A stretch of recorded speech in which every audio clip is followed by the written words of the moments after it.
there. And this game, MVL versus Liren, Peter, I hate to say it, but I think Christian's right. Yeah. This is simply a huge game in the career of Maxime. It is a very, very big deal. I've had dinner with Maxime yesterday, and he seemed very motivated, as well as he should be, honestly. I think the equation is pretty much just as Christian. So 30-plus minute advantage. Already, yeah. Already. MVL, we know, very, very well prepared, but MVL absolutely knows the memo for today's game. Play very quickly, keep tension, do not give ding. Clear. So we have... No, that was a real upset. D2, D3. This move I always considered modest. It's a way of sidestepping the open Spanish, and getting, if I can put it, you want to guide your opponent into your position. And after you play D2, D3, really the best way for black to play is to play actively with his bishop. Now, for a player, for example, like Magnus Carlsen, who's been teaching us to castle and put our bishop on f8, okay, well now you move away from those complexes.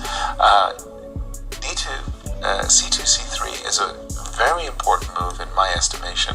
You do want to stop knight d4, where black gets to trade the knight on c6. You also want to have that c2 square for your bishop in case of knight a5.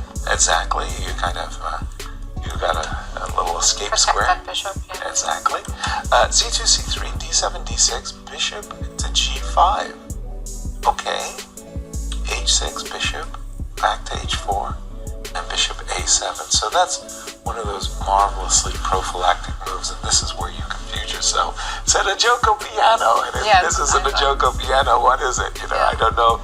Maybe you would like to play B5, B7, but... Yeah. And I do see there's one game in the database. It was Fabi against John Burke a couple of years ago. These championships, yeah. And let's remind our viewers about the battle. I really do. I genuinely do want to play b4 and bishop back to b3. But I'm waiting as well. And a3 is useful for those moments I'm playing d4, d5, and but the combination of... The more you continue offering me that hg3, the more I, honestly, with black, the more attracted I am. If we go back to your move a3... Please, yes. Why don't we... With black, I would be very interested to see if I can maybe take on g3 and go c4 check. c4 check. And now you have a kind of an interesting choice. d4? d4 probably is a pawn sacrifice, because I don't see you actually being able to keep it after knight c6. Yeah, but black's king is quite weak, so I think I'm okay with that. Yeah, it clearly is an interesting pawn sacrifice, but it's a pawn sacrifice nonetheless. And if you play king h1, I wanted to take on d3, right, and discuss the structure with you, like bishop e6 here. Bishop e6 should... Somehow I want this knight on a much better square. I guess you play b4 here. I'm not ecstatic about this, because my knight gets pushed away, and I either have to play knight c4, which, the endgames will become tricky, or I have to move back, and a4 becomes very annoying. Exactly. Because my queen side is still vulnerable. I don't particularly want to castle king side, with the king in the center and the position opening up. Yeah, it's at least something that I would consider with black. Maybe knight c4 might be playable, honestly. Takes for the pawn, and wherever bishop goes, we kind of make sure we don't blunder anything on the queen side. We have very strong bishops. I know. So let's say I go king f8, king g6. Knight h2, bishop g4, though. I have to watch out for knight d2, bishop g4. That is a very strong plan. I need to think how I parry this. Right. Good news is that any check on the H file will be celebrated with flowers and bouquets and everything else. Yeah. We're going to keep an eye on this one. But I did want to ask you about the clock times. Yeah, 2 hours for MVL and 2 hours.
draws, I want to say, in this Yeah. tournament, and some of those were from very, very promising positions. Favorable, Where absolutely. Frankly, it felt like he wasn't even giving himself a proper chance of winning those games, because he would often just wrap things up the moment he kind of stopped being very much in love with the position and just Right. thinking, okay, I'm doing well here. Yeah, that looks like someone who is maybe waiting for MVL to return to the board, honestly. Yeah. And he sort of said, I was afraid I was worse because there of knight a5. There was two of those. There was that one where he was clearly like running zero risk, and there was also the endgame against Fabi, where he pushed for about 3 moves in that position where Fabi had every single piece was extremely passive. There were structural weaknesses everywhere, and you cannot imagine a scenario where white can be worse there. And he played it for about 5 moves, and then just traded one final active piece and offered a draw. Forced repetition. We do have a move by Liren, and that Rook was 6 King H2 as expected. yeah.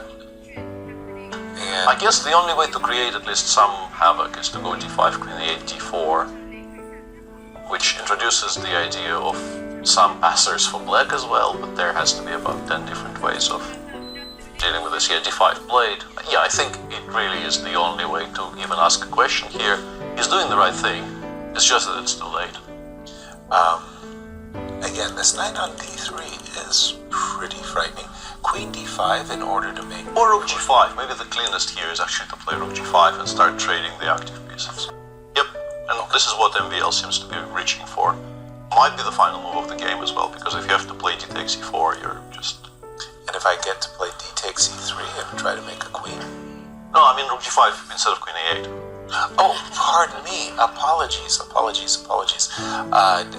This, I think, For actually, d5, this rook actually g5. ends the game, I think. Ah, Because we're also going to be taking on c4 if you move the pawn from d5. Now that we played king h2, we're no No more longer checks. worried about knight f2 checks. Yeah, yeah. MVL, thank you for rescuing me from myself. MVL triple checking, but I think he knows. Yeah. And I think rook g5 actually does just force an immediate resignation. There's just no way to continue from there. That's an incredibly powerful move. I agree. I totally missed it.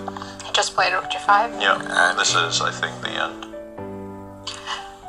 What do you think MVL would be the happiest about? Qualifying for next year's GCT, defeating world champion, or breaking his drawing streak? I think the relief the tournament is over and he's managed to that accomplish too. everything that you just said. I mean, the tension in these events, oftentimes when I played in such events, the tension afterwards was like I waited 2 resignation. weeks to recover. Congrats to MVL. Wow, what a relief. Our congratulations. MVL, tour player for 2025, write his name. And then I think nails Wow. it down for him, because Wesley is probably going to save his game, but he has currently a pawn down opposite colored bishop position on the board, which he is very, very unlikely to win. Wow, but nonetheless, we can't take anything away from MVL. He came in. Very emphatically snapping some pieces onto the board there. Yeah. I think he is happy.